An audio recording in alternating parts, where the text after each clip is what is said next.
other things to think about as we're working our way towards living in space and really spending our lives in space.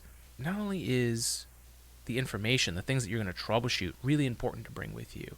Like, for instance, if I'm going to 3D print, right, I might want to bring a few YouTube channels worth of videos with me, or maybe books, but those things take mass. So, ideally, if you're bringing information and knowledge with you, before a place like Mars has that local knowledge and their own local internet, right, MarsNet, uh, you're going to need to digitize that. And of course, with everything going on with the world right now, because that's the only way you can bring it with you, right? If you can bring a little 1 terabyte thing and have that storage with you, you could plug that into your suit. You could store that very easily, right? It doesn't take a lot of space, and then you can access that wherever you are. The same thing goes for thinking big picture, money on Mars, right? Think about what the value is going to be, right? Here on Earth, again, back in the old days, we used to use gold as our way of establishing how much value someone had. At one point, salt. Wars were fought over salt. So obviously, having limited resources could have their own monetary value, but you're not going to be bringing them necessarily there with you. And at least in the short term, 50 years, 100 years, it's not like Mars is going to have its own local source of money or value. Obviously, things like water and air are going to have their own added value, but those are going to be necessities brought with you. So how do you pay for things when you're at Mars? Is it going to be the barter system? Is it going to be something that you're going to exchange, back and forth?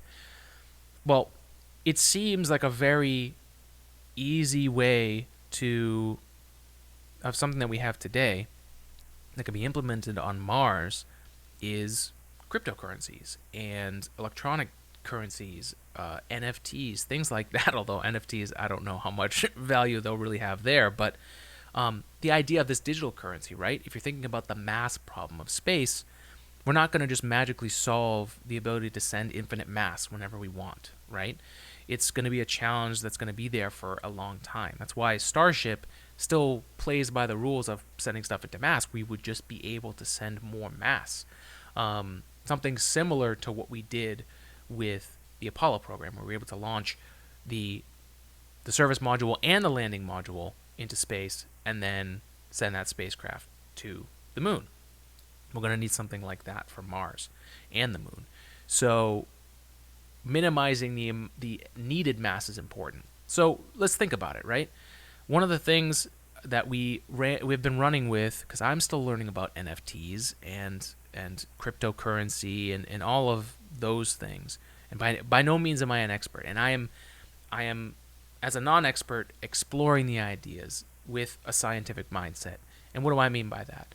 What I mean by that is that I'm open to testing my ideas to see if they're true. I'm open to, if someone knows more about it than I do, then I will be open to accepting that and figure out why they are correct. So when I'm exploring this idea, it is a thought. It is an opinion based on what I have today. And if you know any more information or you want to challenge any of the things we're talking about here, please reach out to us. We would love to hear your perspective, especially if you have an actual point to make. It would be great to hear from you, especially if you're more of an expert in this area than I am.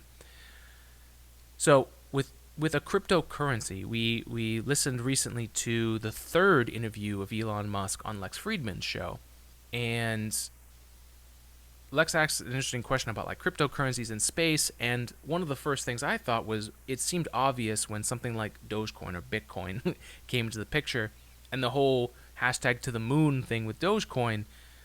My whole thought was, well, they're going to do some kind of demonstration in space, and it seems obvious that you would want some kind of a digital currency or a way to, we always talk about credits, right, in the sci-fi fiction aspect, and that makes a lot of sense. Some kind of digital way to transfer. You can't be bringing cash money with you, like gold bullion with you, right? Like you can't. That's not feasible in space.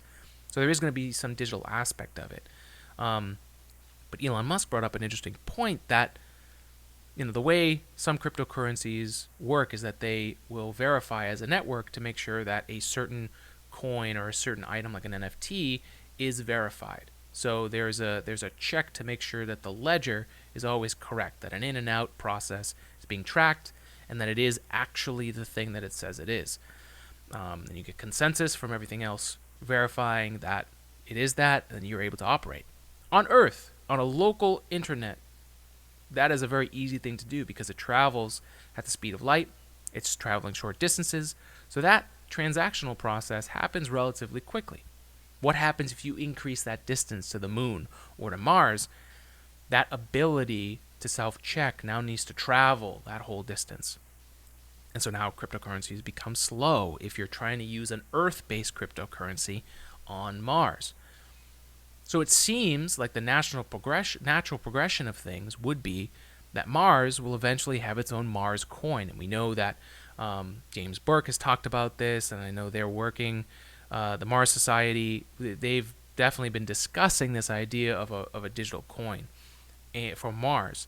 And it does make sense that, a moon colony may have their own digital currency and local connections, because that's really the only way you're going to be able to use the speed and the advantage of what we use today for the internet and information passing back and forth.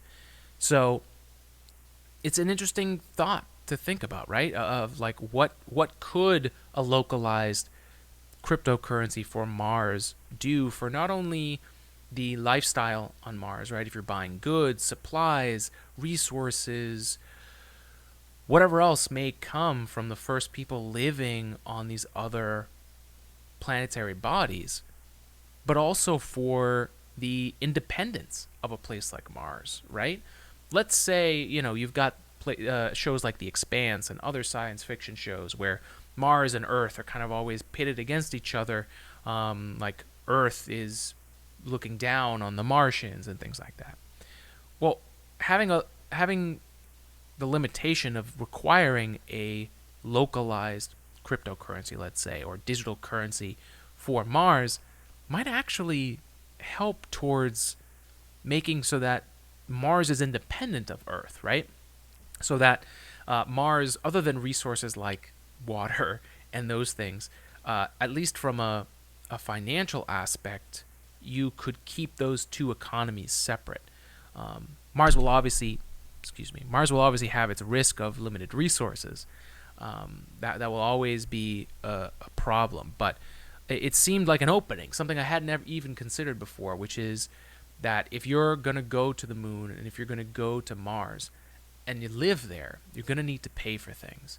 And how does that process go? And not that I have any answers. I'm more exploring the idea and hoping that it opens up some other question you maybe never considered. And maybe you're someone out there that knows more about this than I do, and you could point me in the right direction. But this is just a really cool thought that I've literally been obsessing about all week. And I just wanted to share with you guys here. And I want to know what you think. So let us know in the comments if you're watching on YouTube.